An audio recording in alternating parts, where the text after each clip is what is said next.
adalah gembalaku, takkan kekurangan aku.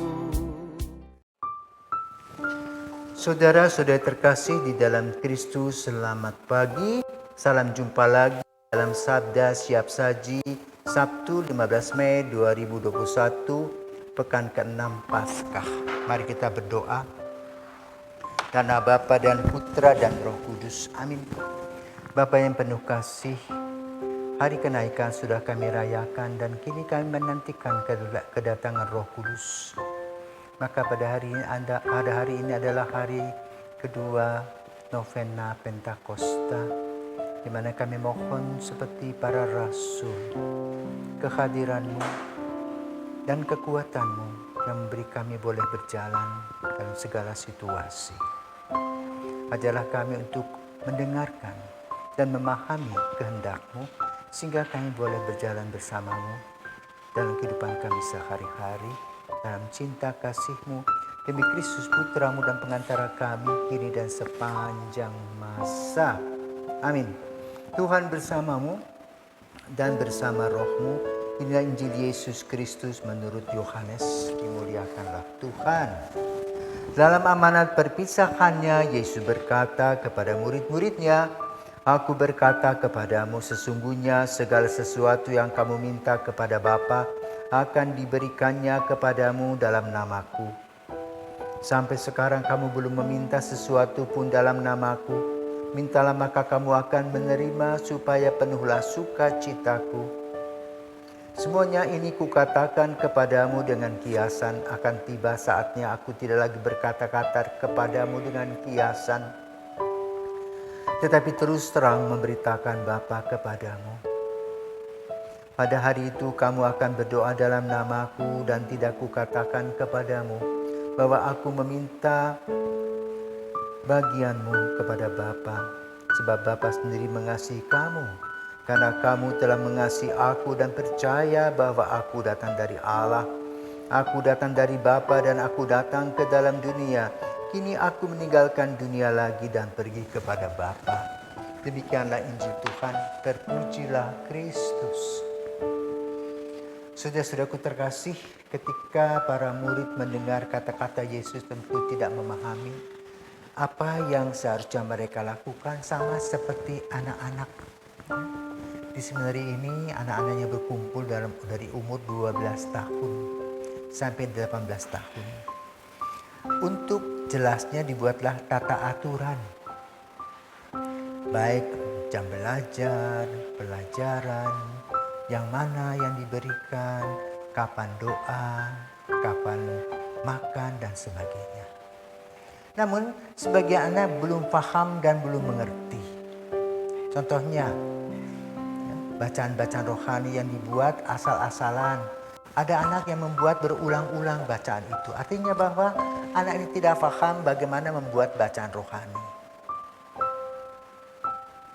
Tetapi lama-lama setelah beberapa tahun, beberapa saat, mereka akan paham apa itu bacaan rohani.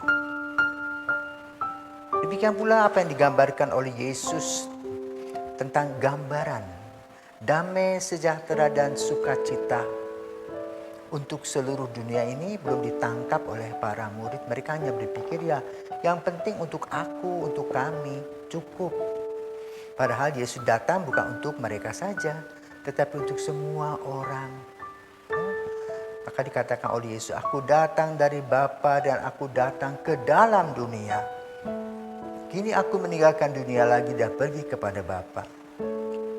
Jadi gambarnya sepertinya Yesus diutus untuk hadir di bumi ini untuk menyelamatkan dunia, lalu kembali kepada Bapa untuk melaporkan apa yang dilakukannya.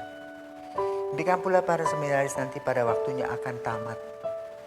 Dari waktu ke waktu mereka terus berjuang dalam proses jatuh bangun untuk mengumpulkan ilmu-ilmu. Dan baru selesai di seminari menengah belum tentu selesai. Masih ada lagi di seminari tinggi. Nanti setelah itu, setelah ditabiskan, masih ada lagi waktu. Sampai akhirnya tutup mata. Nah, sekarang bagaimana kita mengisi hidup? Yesus ingin kepada para murid agar para murid bisa mengisi arti hidup seperti contoh yang dilakukan oleh Yesus. Apa contoh yang dilakukan Yesus? Melakukan cinta kasih. Bukan hanya dikhotbahkan di bukit, tetapi Yesus melakukannya dengan cara menyembuhkan orang, baik yang lumpuh, timpang, buta, dan juga orang-orang berdosa. Mengadakan pendekatan satu sama lain dan mengorbankan waktu. Bahkan kadang-kadang menghadapi orang-orang yang tidak memberikan pengertian, membuat onar. Tetapi Yesus dengan kesabarannya menghadapinya. Nah, rumus-rumus ini dan jurus-jurus inilah yang perlu kita ambil bagi kehidupan kita. Ketika kita memerlukan Yesus, maka Dia akan datang membantu kita. Kapan dan di mana saja. Berbekalkan iman, harapan, dan kasih, para murid bisa menumbuh kembangkan apa yang diungkapkan oleh Yesus dari hari ke hari. Maka mari kita belajar, karena hidup ini seperti sebuah sekolah yang belum selesai dan belum lulus-lulus. Kapan kelulusan terjadi? Pada waktu kita menghembuskan nafas terakhir. Sudah selesai perjuangan kita dan kita mendapat ijazah nanti di surga. Sama seperti yang diungkapkan oleh Yesus, aku datang dari Bapa, sekarang kembali kepada Bapa. Kita pun juga diutus di bumi ini, dilahirkan, berjuang dalam hidup, lalu kembali ke pangkuan Bapa. Maka yang harus dikumpulkan adalah kebaikan-kebaikan, bukan keburukan-keburukan. Kita kadang-kadang hanya berpikir pendek saja, berbicara asbun, berpikir juga tentang hal-hal yang buruk. Cobalah mengubah sikap kita. Selalu positif, selalu berpikir baik. Sehingga apa yang dialami oleh Yesus pun kita alami. Selamat memasuki masa Pentakosta di mana Roh Kudus datang hadir memberikan damai sejahtera bagi kita. Selamat pagi.